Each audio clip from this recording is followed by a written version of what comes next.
आज ही आई हैं ये माँ।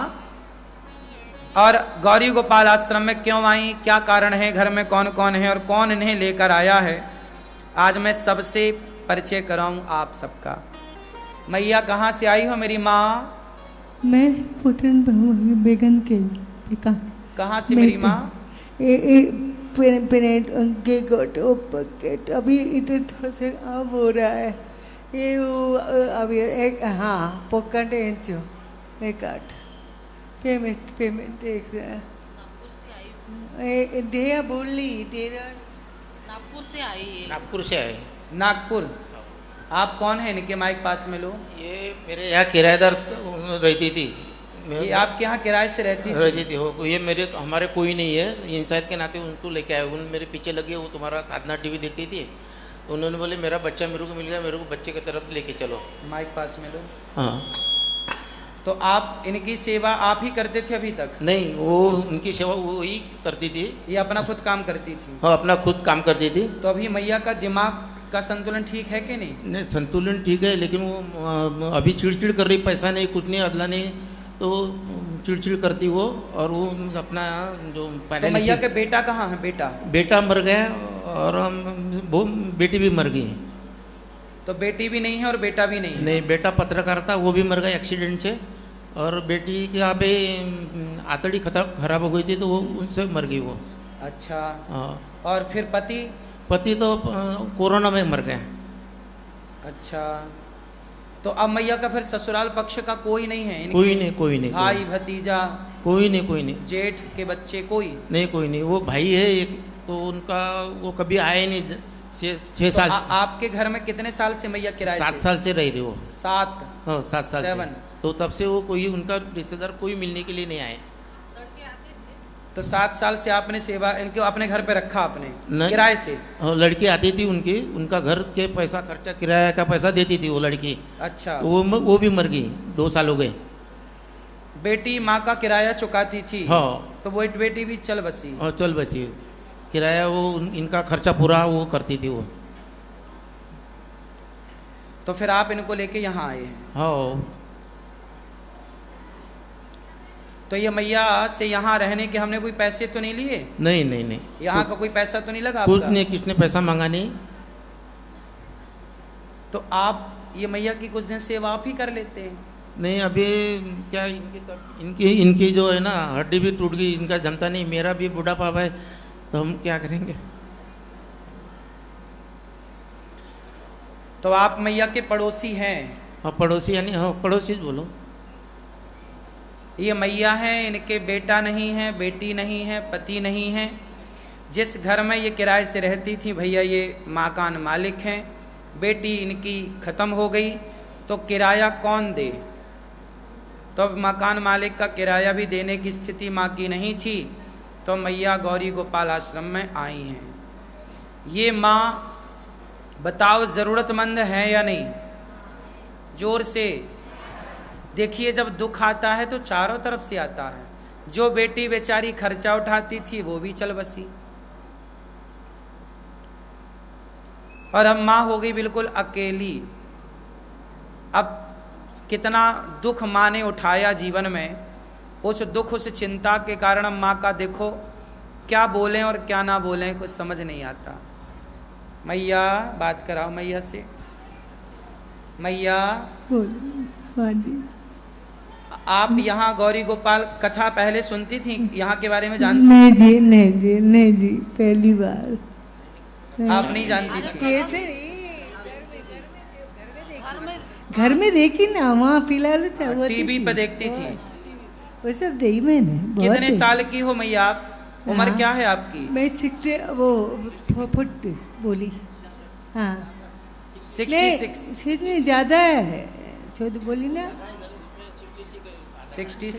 ठीक है। नहीं पाए नहीं, इसलिए नहीं, ऐसे बहुत सब था, क्या करूं, अभी थोड़ा ठीक हो जाए बस। हो जाएगा, आप सब ठीक करेंगे बिहारी जी, आप चिंता ना करिए।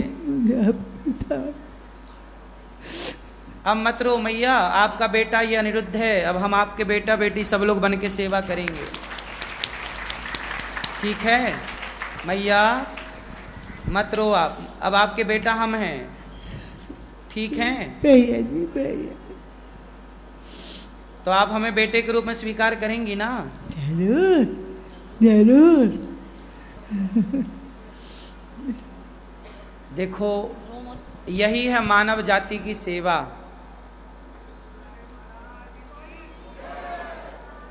मानव जाति की, इसलिए आपसे मेरी एक विनती है कि आप अपनी माँ की सेवा करते हैं, गौरी गोपाल आश्रम में आने वाली इन वृद्ध माँओं की सेवा भी कीजिए।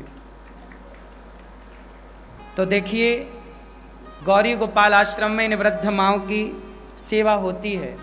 आप किन किन को लगता है किन माँओं के लिए यह गौरी गोपाल आश्रम घर है? बेसहारा माँओं के लिए क्या है ये आश्रम? वृद्ध माँओं का घर है।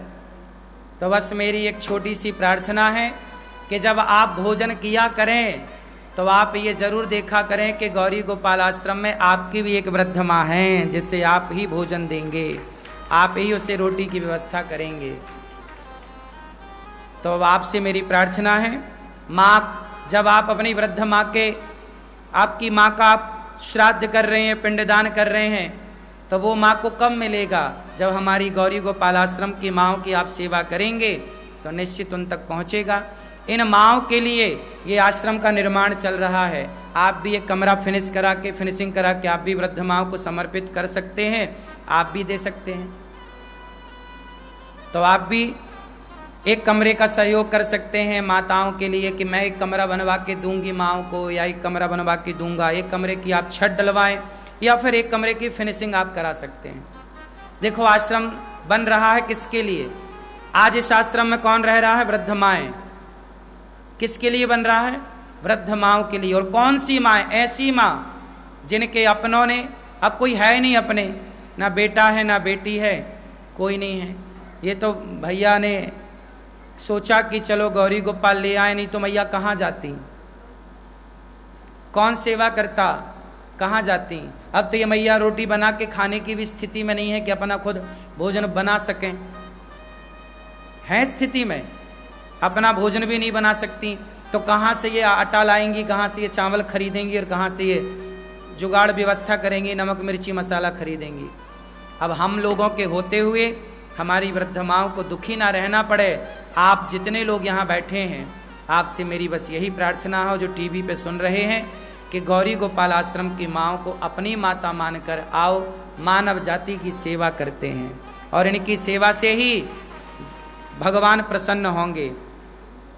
आओ मैया, अब आप यहीं रहिए, मेरी माँ, प्रसन्न चित्त से रहिए, खुश रहिए, ठीक है? राधे राधे महाराज, जन्मदिन की बहुत हार्दिक शुभेच्छा आपको।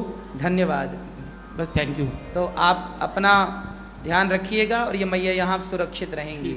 और इनके परिवार को बोल दीजिएगा, कोई मिले तो कभी भी आके यहाँ माँ का दर्शन कर सकते हैं, ठीक है भाई, है ना? यहाँ सुरक्षित रहेंगी, अभी हमारी माँ की तरह। मैया को बात करा, मैया मत रो मेरी माँ, क्या हुआ आपको?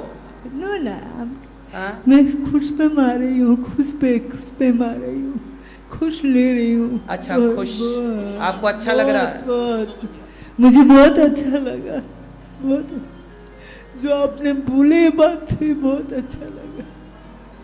कोई नहीं है मैया, हम सब आपके हैं। सोचिए, किसी बेसहारा को सहारा मिल जाए तो कैसी दुआएं निकलती हैं। ये माँ का दुआएं निकल रही हैं, आशीर्वाद निकल रहा, यही दुआएं हैं। पैसे बहुत कमाए होंगे आप लोग, अब थोड़ा दुआएं कमाओ। मेरे पास तो माँओं की दुआओं के सिवा कुछ भी नहीं है। मैं चाहता हूँ कि आपको भी ये दुआएं मिलें, आपको भी आशीर्वाद मिले।